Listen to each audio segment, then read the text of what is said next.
Hey folks, this is Vince with Dad's Gaming Addiction, and today we're going to take a very quick look at the game Wits and Wagers.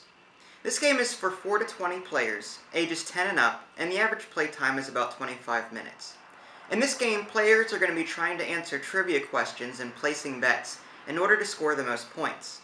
Let's just take a quick moment to look at the components and see how the game is played. As far as the components are concerned, you have one giant betting mat, you have trivia cards. One side contains the questions while the other side contains the answers. You've got these cardboard betting chips, there's 2 of each color. You've got some plastic poker chips. The red is worth 1, the green is worth 25, and the blue is worth 5. You've got a 30-second sand timer. You've got some dry erase pens and some dry erase boards. Again, there's 1 of each color to go with the cardboard chips.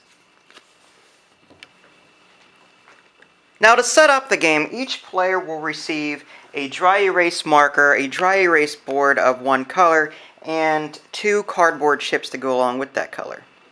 The game itself is broken up over 7 rounds, although players are free to play more rounds or less rounds depending on how much time they have and how much time they want to spend on the game.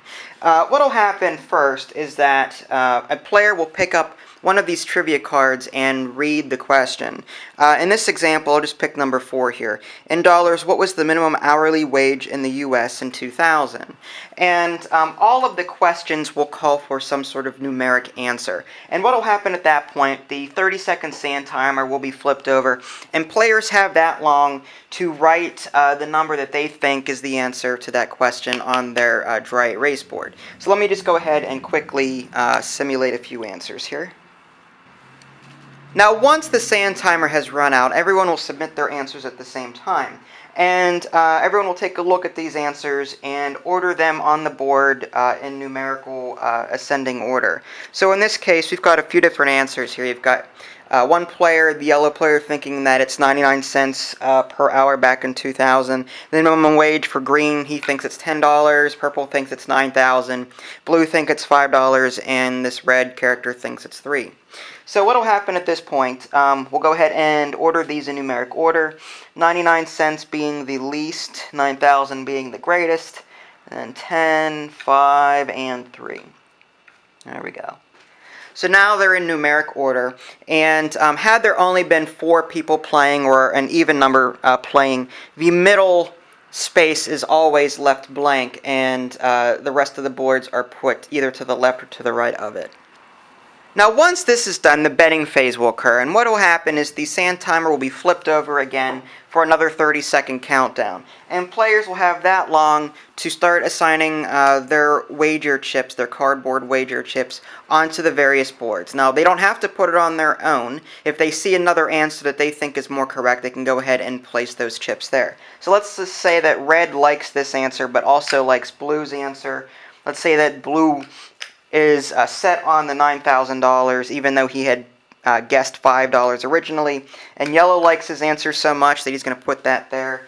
And let's say that green decides that he likes his own answer but thinks that there is actually an answer below 99 cents. In that case, he would place a token over here, and this one pays 6 to 1. This is basically like the minimum answer. Anything that would be lower than the lowest answer, you'd pick that, you put a token here.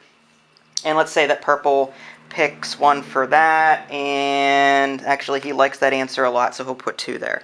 So once that is all done, once the sand timer runs out, the bets are locked into place. Now at this point, players will go ahead and take a look at the answer to that question on the trivia card. And in this case, the answer to, in dollars, what was the minimum hourly wage in the U.S. in 2000, the answer is $5.15, and the winner is the closest without going over, just like in The Price is Right. So what will happen here is the $5 is the closest without going over. Everyone else would receive their betting chips back as they didn't win anything. So let me clear these out. Alright, and now we'll take a look at those who did pick that answer. The team that actually wrote the answer in the first place, the correct answer, will go ahead and receive 3 of these red poker chips. Now those who actually put a marker on it will be rewarded for a certain number of chips depending on what the payout says down here. You've got some odds listed on the top and bottom of the playing mat.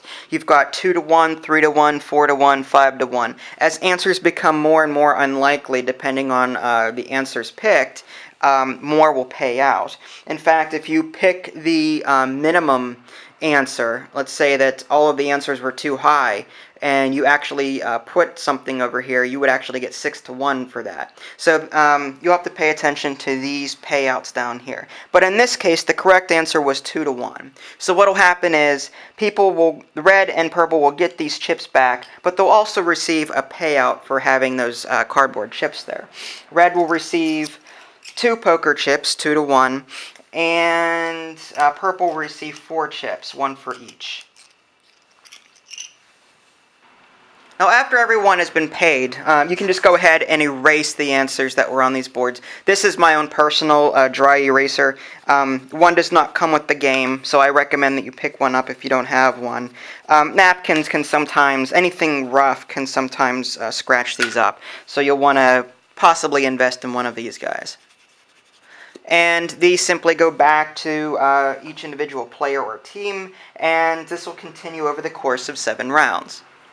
Now, throughout the course of the game, players are going to be earning these poker chips, and while the goal is to collect as many as you can in order to score the most points and win the game, players can use these poker chips to complement their cardboard wager chip.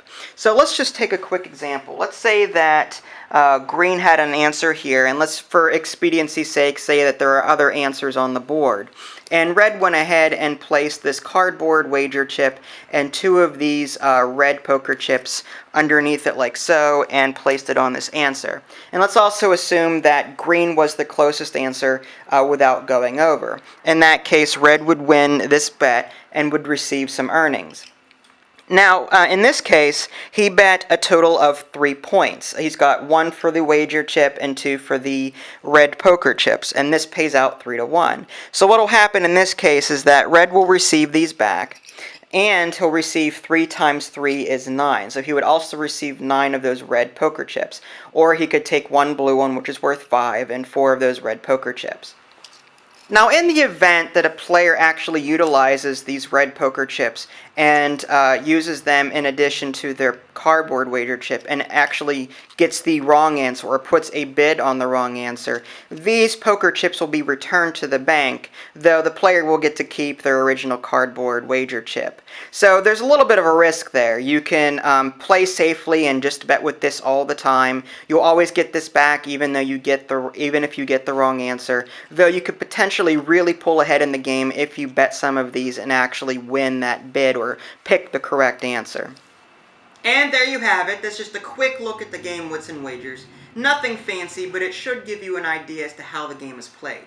You can check out my review at www.dadsgamingaddiction.com, or you can simply click on the link in the below description. That'll take you there as well. This is Vince. Thanks for watching, and I'll catch you next time.